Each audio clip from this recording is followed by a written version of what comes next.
We all have been asked this question before. What do you want to do? So what's next? Let's do a quick show of hands, please. How many of you in this room want to be doctors? Please raise your hands. Anyone? Okay. Financial analysts, those who love numbers and strategy. Any engineers? Any future builders of innovation? We all have dreams, some shaped by passion, some by pressure, some by paychecks, and some by what society tells us is successful. Each of these professions touches lives. In fact, every profession touches lives in its own way, and there's deep contentment in healing, building, guiding, and serving others through our work. But today, over 10 million students graduate in India every year. How many of them go on to create meaningful social impact? Hi, I'm Supriya Yellapragada.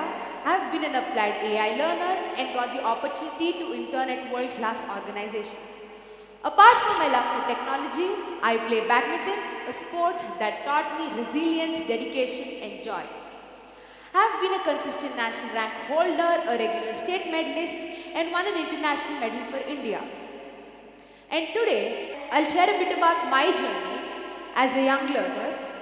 I'll reflect on the challenges I faced, how I redefined success for myself, and what making difference can truly mean for young people like us. For most of my school years, I thought success was measured in grades, ranks, and medals. But that changed in 9th grade. That's when I was introduced to AI. But more importantly, to an inspiring teacher. She taught us that education isn't about answering questions, it's about using knowledge to create meaningful impact. She just didn't teach us algorithms. She taught us to ask deeper questions. Why does this matter? Which real-world problem can we solve with it? And what can we do? She was very inspiring. And I must say, I had a great time learning with her. One of her analogies stuck with me. She mentioned that exams are like RTO driving tests. Don't just pass to learn the test, but master the test. If you just pass to learn the test, you'll miss real-life challenges like traffic jams, night drivings, and bumper-to-bumper traffic. But if you master the test, you can easily pass the exam. Since then, I started learning with knowledge. For me, success is no more about medals or grades. It's more about the knowledge I create on the world. And yes, right now I have to pass the test. That's how I'll earn a degree, and that's how I'll become an AI engineer, and that's how I'll get jobs and pay packages. Every great collapse starts quietly. Not with the bang, but with numbers no one wants to talk about. By 2028, the world is set to consume 3.8 trillion daily doses of medication annually. That's nearly 500 pills for every single person on earth every year. What's even more alarming is that this issue is largely led by young people. According to the World Health Organization, 1 in 7 teenagers worldwide have been diagnosed with mental health challenges.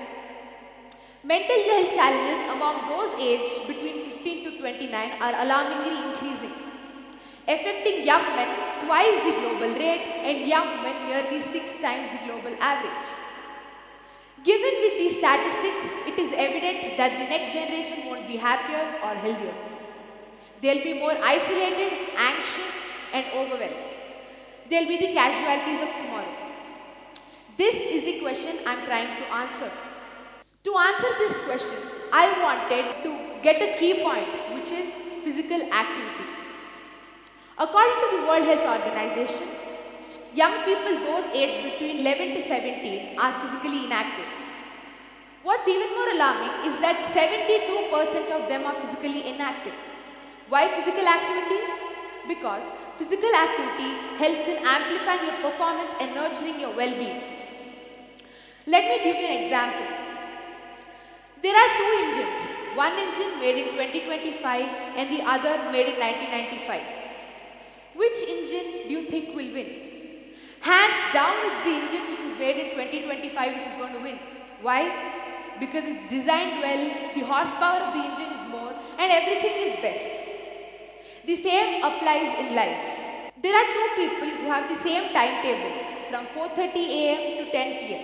But one is able to perform better than the other. How come? Because he's more focused and concentrated. What can the other person do?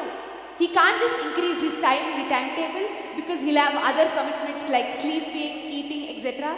He has to amplify his performance. Amplifying performance also helps in increasing your mood. Let me give you an example. There's an interesting cricket match which is going on and a student has an important exam tomorrow. He'll be like, let me watch the first innings and go study. He'll complete his first innings and the match becomes more interesting. So he'll stay and he'll watch the second innings. What will happen? He'll not be able to perform well in the exam. Physical activity helps in controlling your mood and gives you self-control. Let me tell you about myself. Before I started playing badminton, I was a good student. I used to go to school, come back, study.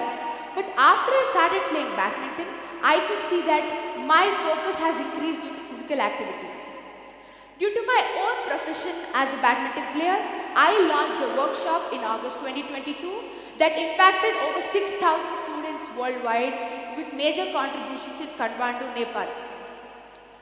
Since then, I want to create an AI system which enhances engagement in physical activities, which detect and support emotional and psychological well-being and increases cognitive enhancement. It's not about just answering meaningful questions. It's about having an impact in your life. Because meaningful questions give us purpose and they give us direction. In my 12th grade, along my capstone project, I wanted to take a step towards my goal. That led me to an internship at a world-class organization where I worked on employee burnout. Here's why it matters. $150 billion are spent in healthcare every year. 615 million students suffer from depression. $1 trillion are lost in productivity issues. Burnout is now officially recognized by the World Health Organization as a syndrome. In my internship, I created an AI system which would predict the burn rate of an employee and send it directly to their managers. I worked on how regression models and neural networks could detect early signs. It was a small internship, but it taught me the impact technology has on real world. After completing my internship on employee burnout, I got advice from my mentors. Try on taking up an academic project because that will deepen your skills in the particular field you're trying for. That led me to an internship in IIIT Allahabad, where I worked on building Q&A data sets on cardiovascular abnormalities to help LLM for clinical decision support.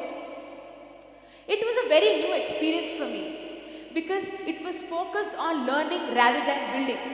After this, I learned that to achieve my purpose, the technology side alone isn't enough.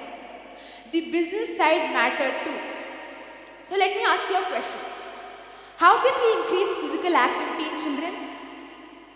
The answer is sports. Yes. I remember when I went to schools for my workshops and talks, I realized that most of the schools did not even have basic facilities. All the underprivileged schools. They didn't have a football, a cricket ball, nothing. Who can fund this cause? Family businesses in India contribute to 75% of GDP. So they're the right fit to fund this cause.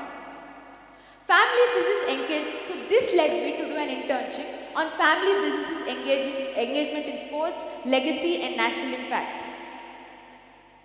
It was a very different internship compared to my tech internships, but it showed me that a meaningful change can happen everywhere when the right questions are asked. This journey about me is on solving problems that truly matter, where they're big, small and personal. The goal isn't just to answer every test life throws at us. It's to change the question entirely. And when youth, education and purpose come together, they can create questions that have a lasting social impact. Thank you.